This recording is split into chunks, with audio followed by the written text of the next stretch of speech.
Welcome to Reach the World ASAP. I'm Pastor Scott Griswold from ASAP Ministries, inviting you to consider how you can help finish the Great Commission and see Jesus return.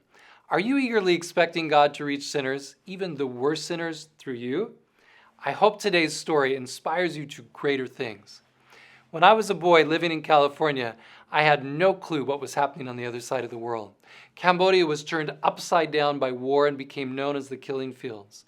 More than 2 million people died during the horrific reign of the communist Khmer Rouge. One of these evil soldiers was named Uravi. Always dressed in the black uniform, he would sneak through the jungles, eager to find and kill any enemy. He bragged to the other soldiers about the many people he'd killed. Uravi even took and ate the meat of his victims. He boasted that this made him invincible. Meanwhile, in another part of the country, in the midst of all this mess, a baby boy was born. They named him Sovani, gold. They hoped he would be lucky enough to survive. God saw real gold, what he could do with this little boy in the future. As Sovani grew up, Cambodia slowly got more and more peaceful. There were still Khmer Rouge soldiers way out in the jungles, but they were retreating farther and farther away. By the time of the first free elections in 1993, Sovani was a high school student. He really wanted to learn English. A friend suggested he go to teacher Ingnong's class. Sovani thought it was strange that they used a Bible to teach English, but he didn't care. He loved learning, and he really liked his teacher. He liked the story of the Creator God, and he began to love Jesus for the way he healed the sick and changed sinners into good people.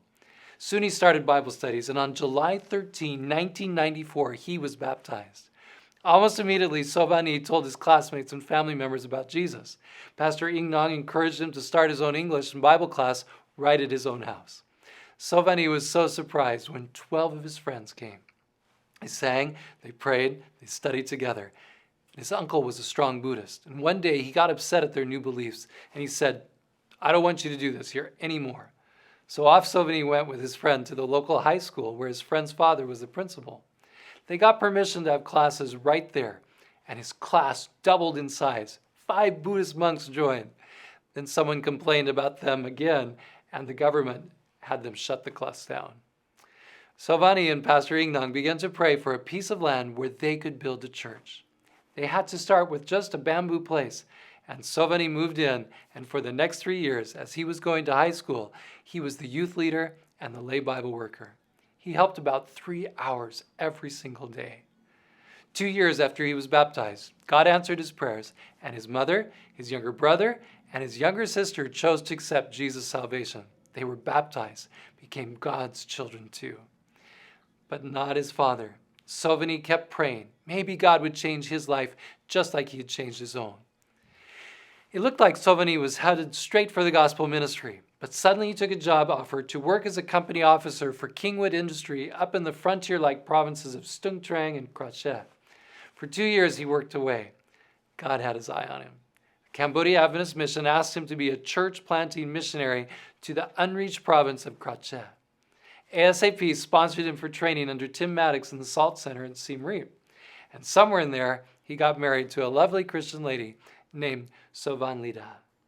Off they went together to a place with no other Seventh-day Adventists and where the people said they were Buddhist, but primarily worshipped evil spirits, ancestors, and the gods of the rivers and forests. It was so lonely. Sovani kept saying to himself and to his wife, "Jesus saved me from my sin. God is my creator. He's my partner. We can hang in here." First off, he opened an English class for children and adults, and lots of people came. Without fail, he would teach them about the Creator God, and he always invited them to come to church on Sabbath. Whenever he could, he would visit in their homes, and God blessed his efforts so that many people came to Jesus. But what about that cruel cannibal soldier, Mr. Uravi? While Sovani was growing up and becoming a Christian, Uravi went into hiding in the jungles with the other Khmer Rouge soldiers. The government army would go in after them, trying to get rid of them, but they couldn't penetrate their strongholds. Landmines were carefully hidden everywhere, and it seemed like the Khmer Rouge soldiers would never go away. But life was hard in the jungle, and it became clear that they were never going to get to rule again. So Uravi slipped away from his soldier life and went up into the province called Krache. He thought maybe he could live a normal life like other people. He began working as a fisherman and he got married, but the memories of what he had done haunted him. He tried to push them out of his mind. He would drink beer until late at night so he wouldn't feel or care. The next day, the sun would come up and the memories would return. He tried to make himself happy by finding a pretty girlfriend. But when she'd realized what he was really like, she would leave. So did the next and the next. One day while Mr. Uravi was sitting at home, he saw a nice young man drive up to his neighbor's house. He heard them talking and he heard them singing. He liked the happy sounds, but he couldn't quite understand the words. On another night, he saw the same man bring a DVD player and a projector. They were showing a movie, so Mr. Uravi wandered over. It was the story of Jesus. Many of the neighbors crowded in to watch also, and Uravi's family came too. It was fascinating, especially that part about the cross and the criminals. Could Jesus really forgive sins and change people's lives? Could he change him? The nice man told everybody he was going to start a literacy class. Adults were welcome as well as children. Uravi and his wife could not read. They'd never had a chance to study. So they started attending Sovani's class. Yes, it was Sovani who began to teach this man and his family the gospel of Jesus Christ. Every class started with a song and a prayer, and in 1 year, Uravi and his wife could read.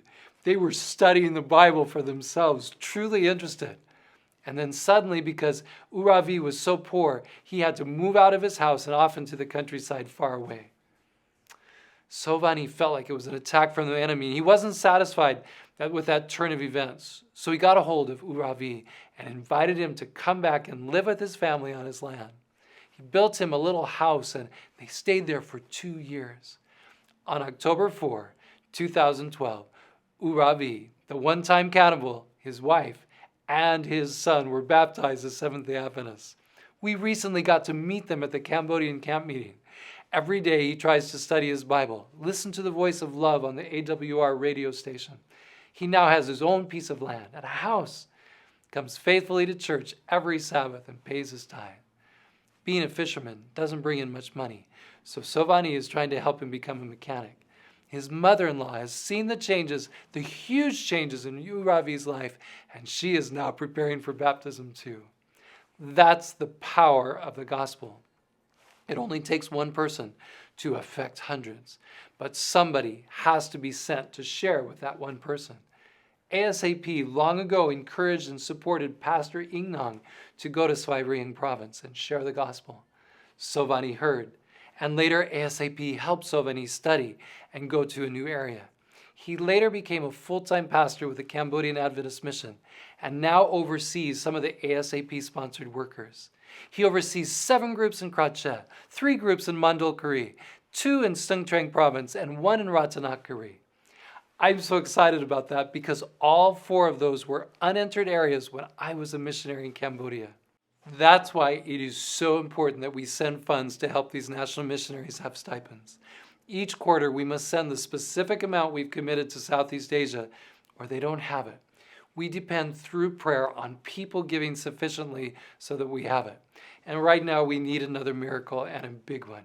Would you earnestly pray for God to send the money that's needed? God will use your prayers and your gifts. If you'd like to give, go to asapministries.org and look for the place, National Missionaries. Beyond your money, God needs your witness. 10 years after Sovani started praying and witnessing, his father finally became a follower for Jesus. Then 5 brothers and 2 sisters, they've become church members, and 2 are now workers. 3 of his wife's siblings as well, and her parents.